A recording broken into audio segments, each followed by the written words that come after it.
आज नए chief justice ने हलफ उठा लिया। हमने पिछले वीलॉग में बात की थी कि कौन से चैलेंजेस हैं जो उन्हें दरपेश हैं।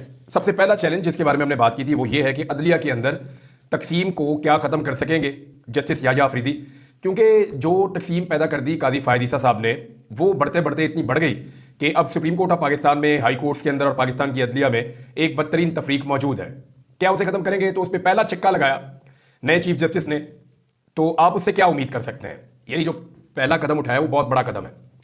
आते ही उन्होंने कहा जी कि प्रैक्टिस एंड प्रोसीजर कमेटी जो है वो मैं बहाल कर रहा हूं, और जस्टिस अमीनुद्दीन खान जिन्हें अपनी चॉइस के मुताबिक सदारती ऑर्डिनेंस के बाद काजी फ़ायद ईसा साहब ने अपने साथ शामिल किया था कमेटी में, उन्हें निकाल के बाहर कर दिया। और जस्टिस याह्या अफरीदी साहब ने जो नई कमेटी बनाई वो ऐसे है। नंबर 1 टॉप के ऊपर उसमें जस्टिस याह्या अफरीदी खुद हैं, chief justice of Pakistan. Number 2 पे उन्हें जस्टिस मंसूर अली शाह साहब को रखा गया। नंबर 3 इसमें जस्टिस मुनीब अख्तर साहब को रखा गया। तो अब ये 3 सीनियर जजेस हैं जो इस कमेटी का हिस्सा है, जो प्रैक्टिस एंड प्रोसीजर कमेटी है। लेकिन ऑर्डिनेंस जब आया सदारती, तो दोनों जजेस ने ये नहीं कहा था कि आप हमें इसका हिस्सा बनाएं या ना बनाएं। ये मैं टेक्निकल चीज़ आपको बता रहा हूं। वो एक मिसाल है ना कि जब तक कुत्ते को कुएं में से नहीं निकालेंगे तब तक कुएं का पानी साफ नहीं होगा। यानी आप कुएं से जितना मर्जी पानी निकालते जाएं, कुआं साफ नहीं होगा। कुआं साफ होगा जब आप कुत्ते को पानी से बाहर निकाल के फेंक देंगे।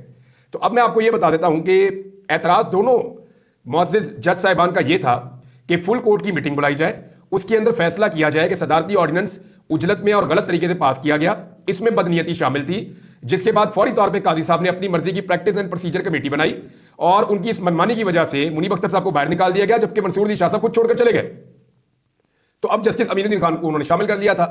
तो एक्चुअली जो फसाद की जड़ है वो सदारती ऑर्डिनेंस है। तो सदारती ऑर्डिनेंस को चैलेंज किया था दोनों मुअज़्ज़िज़ जज साहिबान ने। तो यहां एक रिलीफ तो दिया है, एक अच्छा जेस्चर तो दिया है नए चीफ जस्टिस ऑफ पाकिस्तान ने, लेकिन उन्होंने अभी कुत्ता कुएं से निकाला नहीं है।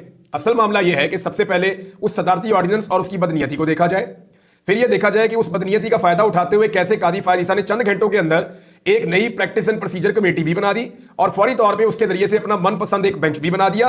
और मनपसंद बेंच बनाने के बाद 63A के ऊपर नजरसानी भी कर दी, जिसके नतीजे में पाकिस्तान में फस्तायत, जुल्म, जबर और हॉर्स ट्रेडिंग का एक बाजार गर्म हो गया।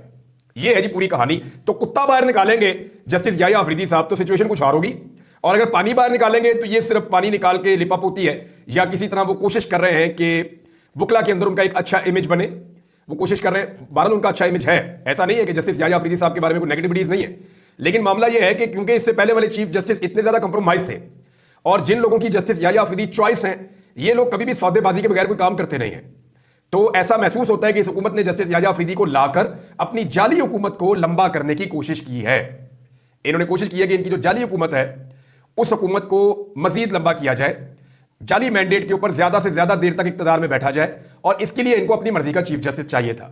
तो पहले 3 जजेस में से जो इनके पसंदीदा साबित हुए वो जस्टिस याह्या अफरीदी हुए। अब जस्टिस याह्या अफरीदी साहब को यह साबित करना पड़ेगा कि वो इनकी नीयत के साथ नहीं खड़े। अभी उन्होंने एक कदम उठाया, अच्छा कदम है कि 2 सीनियर जजेस को उसमें शामिल किया, लेकिन कुत्ता अभी भी कुएं में पड़ा हुआ है, और वो सदारती ऑर्डिनेंस जो बदनीयती पे आया उसको अभी फारिग करना बाकी है। दूसरा एक और फैसला किया, ये भी अच्छा फैसला है कि पहले कोर्ट नंबर 1 की समाज सिर्फ काजी फ़ायद ईसा साहब जो है वो बराह रास्त दिखाते थे। कोर्ट नंबर 1 बराह रास्त चलता था, सिर्फ काजी साहब एक अदालत दिखाते थे बराह रास्त, बाकी अदालतें नहीं दिखाते थे। लेकिन अब जो है वो फैसला किया जस्टिस याह्या अफरीदी साहब ने कि तमाम अदालतों की जो समातें होंगी वो बराह रास्त होंगी और वो सारी की सारी दिखाई जाएंगी। ये भी इंपॉर्टेंट है। और इसमें उन्होंने एक मुअज़्ज़िज़ जज को ये टास्क भी दे दिया है कि आप इसके ऊपर अमल दरामद करवाएं, और ये जितने भी हैं, यानी जस्टिस मोहम्मद अली मदन साहब को ये टास्क दिया गया है कि तमाम अदालतों में जो लाइव समात दिखाने का बंदोबस्त है वो आपके जिम्मे है, आप ये करके दें। नंबर 3 जो इंपॉर्टेंट काम है चीफ जस्टिस ने आते ही जो तीसरा काम किया वो ये है कि 28 तारीख को फुल कोर्ट मीटिंग बुला ली है सुप्रीम कोर्ट ऑफ पाकिस्तान की। ये भी बहुत इंपॉर्टेंट है। एक तो 30वें चीफ जस्टिस ऑफ पाकिस्तान है जस्टिस याह्या अफरीदी साहब, और उन्होंने आने के बाद काजी फ़ायद ईसा साहब बड़े लंबे अरसे से कोशिश कर रहे थे कि वो फुल कोर्ट मीटिंग से अपने आप को बचाएं या फुल कोर्ट इजलास से अपने आप को बचाएं, क्योंकि काजी फ़ायद ईसा साहब अकलियत में चले गए थे सुप्रीम कोर्ट ऑफ पाकिस्तान में। जस्टिस याह्या अफरीदी साहब के लिए अदलिया में पैदा हुई तकसीम को खत्म करना बहुत जरूरी है। तो उन्होंने फौरी तौर पे 28 अक्टूबर सोमवार के दिन, पीर वाले दिन, जजेस का फुल कोर्ट इजलास तलब कर लिया है। अब इस फुल कोर्ट इजलास के अंदर क्या चीजें तय होगी? बहुत मुमकिन है कि प्रैक्टिस एंड प्रोसीजर जो ऑर्डिनेंस जारी किया सदर पाकिस्तान ने वो यहां पे डिस्कस हो, क्योंकि 2 सीनियर 3 जजेस इसके बारे में बात कर चुके हैं। अब जस्टिस याह्या अफरीदी साहब के बारे में ना किसी नतीजे पे नहीं पहुंचना चाहिए। उसकी एक वजह है, जब जस्टिस आलिया नीलम आई थी ना, नई उन्होंने जब वॉक की मरियम नवाज साहिबा के साथ, अब जस्टिस आलिया नीलम साहिबा का जो फैमिली बैकग्राउंड है उसमें PMLN की सियासत बड़ी गालिब है। मैं बहुत कुछ जानता हूं क्योंकि मुझे आइडिया है, जाती तौर पे मैं जानता हूं इस फैमिली को। तो मुझे पता है कि इनका पीएमएलएन के साथ या मियां खानदान के साथ, शरीफ खानदान के साथ कैसा ताल्लुक है। लेकिन उसके बावजूद मैंने कभी इस बारे में बात नहीं की थी, इन चीज़ों को होल्ड किया था। अब मैं आपको ये बताता हूं कि शुरू में जब इन्होंने एक दो इकदाम लिए तो पाकिस्तान के मीडिया ने और सोशल मीडिया ने बड़ी तारीफें की कि जस्टिस आलिया नीलम जो है वो डट कर खड़ी हो गई हैं, मरियम नवाज को और उनके हैंडलर्स को धचका लगा है और वो अपने जजेस के साथ खड़ी हो गई हैं ट्रिब्यूनल्स वाले मामले में। लेकिन फिर हमने देखा कि उन्होंने अंदर खाते जो है वो एक सारा मामला तब्दील कर दिया, रिटायर्ड जज भी आ गए, उन्होंने इलेक्शन कमीशन के साथ मामला तय भी कर लिए, जैसा कादी फायद ईसा साहब चाहते थे और जैसा इलेक्शन कमीशन चाहता था वैसा ही जस्टिस आलिया नीलम साहिबा ने कर दिया। तो इसलिए अभी कुछ भी कहना कबल वक्त है जस्टिस याह्या अफरीदी साहब के बारे में। हाँ, इनके ये 3 इकदाम इनको आप कह सकते हैं ये ठीक इकदाम हैं, लेकिन देखिए फजलुर रहमान साहब की भी लोग बहुत तारीफ कर रहे थे और उनकी बातों को अच्छा कह रहे थे। लेकिन फजलुर रहमान साहब ने मिठाई के अंदर लपेट के तरमीम पास करवा ली, यानी वो जो चीज़ें हुकूमत को चाहिए थी फजलुर रहमान साहब ने हुकूमत को दे दी, लेकिन उसको शुगर कोट करके दे दिया। यानी पाकिस्तान तहरीक इंसाफ के लोगों से या सोशल मीडिया पाकिस्तान का जो है या पाकिस्तान की आवाम से तारीफें करवाने के बाद पूरी कौम को फजलुर रहमान साहब ने मायूस किया। तो इसलिए जो है वो किसी भी नतीजे पे पहुंचने से बेहतर है कि इवेंट टू इवेंट देखा जाए, हर वाकये में देखा जाए कि क्या ये चीफ जस्टिस ऑफ पाकिस्तान इंसाफ कर रहे हैं, इस मामले में नाइंसाफी कर रहे हैं या इस मामले में इंसाफ कर रहे हैं, तो चीजें ज्यादा क्लियर और आसान हो जाएंगी। बहरहाल सोमवार को फुल कोर्ट मीटिंग होने जा रही है, इसमें कुछ बड़ी खबरें निकलने की तवक्को है। देखते हैं कि सोमवार वाले दिन क्या होगा। और अब कुछ और चीजें हैं वो भी मैं आपके साथ, देखिए एक तो प्रेशर था, ये मानना पड़ेगा। सारे वकला ये कह रहे थे, तंजीमें ये कह रही थी, अवाम ये कह रहे थे कि जस्टिस मंसूर अली शाह साहब को चीफ जस्टिस ऑफ पाकिस्तान होना चाहिए। अब तीसरे नंबर से आके जस्टिस याह्या अफरीदी बन तो गए, लेकिन प्रॉब्लम यह है कि उनको अपनी एक्सेप्टेंस पैदा करनी पड़ेगी सबको। यानी सिर्फ ये जरूरी नहीं होता कि आप चीफ जस्टिस ऑफ पाकिस्तान है, वो तो कादी फायद ईसा भी थे, कौन मानता था?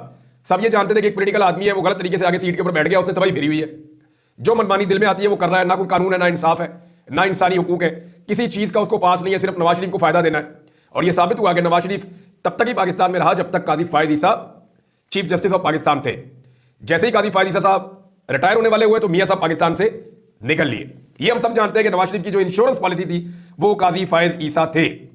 बहरहाल अब वकला के अंदर और ये सारी चीजों के अंदर एक अच्छा इमेज क्रिएट करने के लिए भी याह्या अफरीदी साहब ये अच्छे इकदाम ले सकते हैं, लेकिन फैसला तब होगा जब वो इस जाली इलेक्शन को, जो इस वक्त पाकिस्तान का सबसे बड़ा मसला है, वो अवामी मैंडेट है, पाकिस्तान का और कोई मसला नहीं है।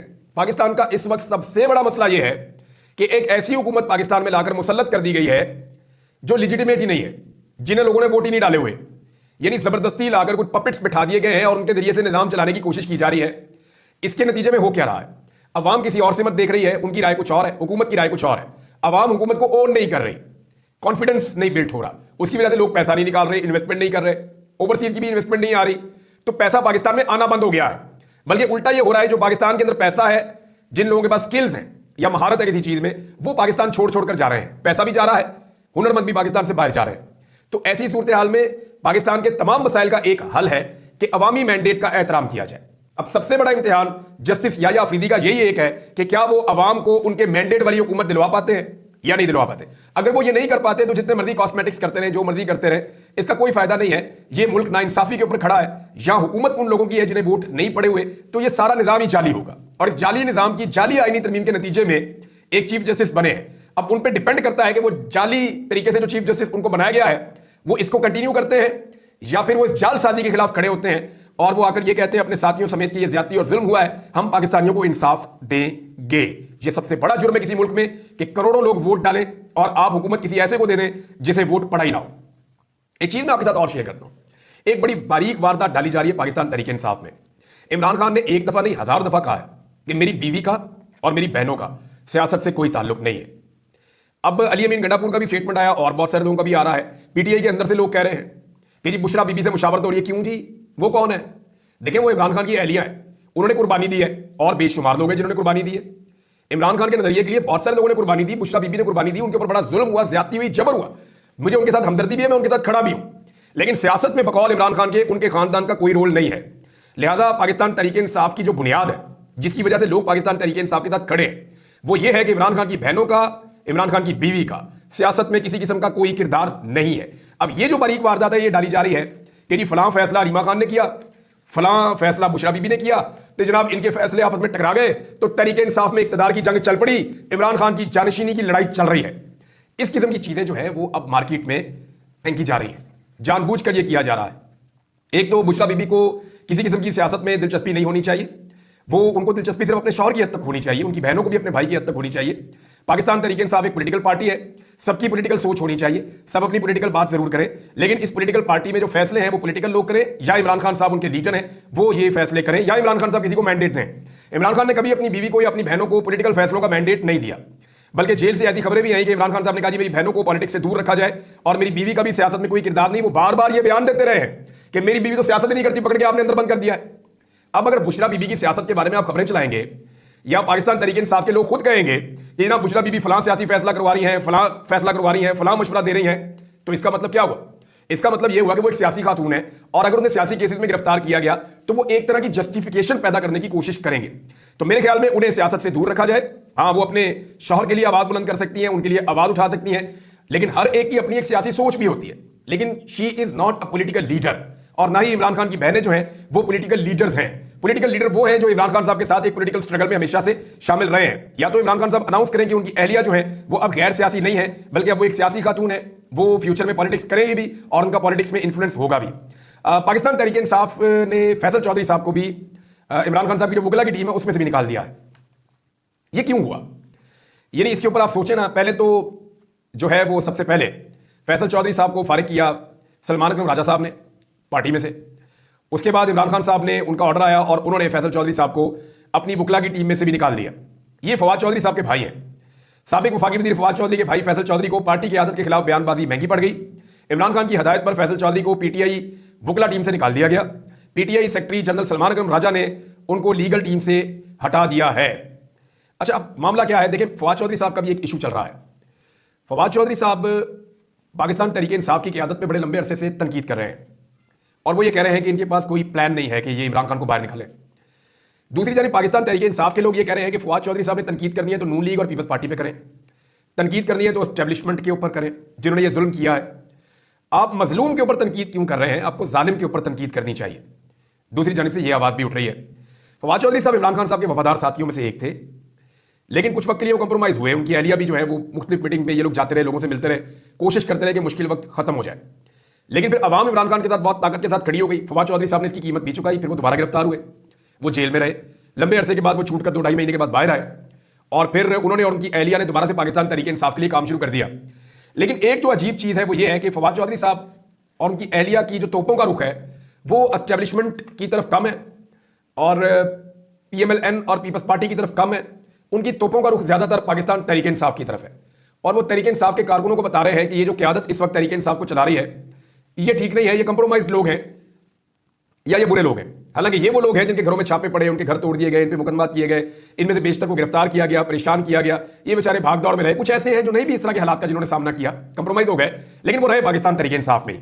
तो यहाँ फवाद चौधरी साहब को मेरे ख्याल में अगर पाकिस्तान तहरीक इंसाफ में जगह बनानी है तो उन्हें तहरीक इंसाफ के साथ खड़े होना पड़ेगा। इमरान खान और तहरीक इंसाफ के साथ खड़े हों और तनकीद करें जालिम के ऊपर। मजलूम जो है उसको छोड़ दें फिलहाल, उसके अंदर गलतियां या कीड़े ना निकालें, ये वक्त गुजर जाएगा और चीजें नॉर्मलाइज हो जाएंगी। और फैसला तो इमरान खान साहब ने करना है कि पाकिस्तान तहरीक इंसाफ में किस शख्स की पोजीशन क्या होगी। एक और खबर है नाज़रीन मैं आपके साथ शेयर कर देता हूं, वो ये है कि सेनेटर मुश्ताक अहमद पर दहशतगर्दी का मुकदमा दर्ज किया गया और गिरफ्तार भी किया गया गुज़िश्ता रोज। मामला क्या है? वो सेफ गजा मार्च करते हैं, यानी फलस्तीन के हक में आवाज़ उठाते हैं, इसराइल के खिलाफ आवाज़ उठाते हैं और उन्हें हर दफा गिरफ्तार कर लिया जाता है। मुझे हैरत हो रही है कि पाकिस्तान में तो आज तक कभी ऐसा नहीं हुआ था। यहां अमेरिकन एम्बेसी की तरफ उन्होंने कहा जी हम मार्च करेंगे और एक सिंबॉलिक प्रोटेस्ट हम करेंगे, फिर हम चले जाएंगे, तो फिर उन्हें गिरफ्तार कर दिया गया, टॉर्चर भी किया गया। मेरा सवाल यह है कि आज पाकिस्तान की रियासत इसराइल के साथ खड़ी है या फलस्तीन के साथ खड़ी है? मुझे हैरत होती है। यानी पाकिस्तान में फलस्तीनियों के हक में एहतजाज करना भी मुश्किल हो गया। ये जो अमेरिकन एम्बेसी की तरफ जा रहे थे वहां अमेरिका के अंदर फलस्तीनियों के हक में एहतजाज हो रहे हैं और वहां कुछ नहीं किसी को कहा जा रहा। अमेरिका के अंदर एहतजाज होता है, कुछ नहीं कहते। यहां सिर्फ एम्बेसी के बाहर जाना चाहते हैं, डंडे मारते हैं, उठा के अगवा कर लेते हैं। तो आप अंदाजा कीजिए कि जो हुक्मरान अमेरिकन एम्बेसी की तरफ किसी को नहीं जाने दे रहे, यहां इन्हें गश पड़ जाते हैं, वो जब अमेरिकी कांग्रेसमैन इमरान खान के हक में 60 से ज्यादा की तादाद में, दर्जनों की तादाद में लगातार लिखते चले जा रहे हैं, लेटर्स लिख रहे हैं, तो इस हुकूमत का क्या हाल होता होगा या ये निज़ाम कितना घबरा जाता होगा। मैं सिर्फ आपको फूड फॉर थॉट दे रहा हूं, तफसीलात आपको बताता हूं बाद में, क्योंकि ईरान के ऊपर भी एक अटैक किया है सो कॉल्ड इसराइल ने। वो क्या है, कितना नुकसान हुआ, चीजें कहां पहुंची, फिर बात करेंगे। अब तक के लिए इतना ही। अपना ख्याल रखिएगा, अपने इस चैनल का भी। अल्लाह हाफिज।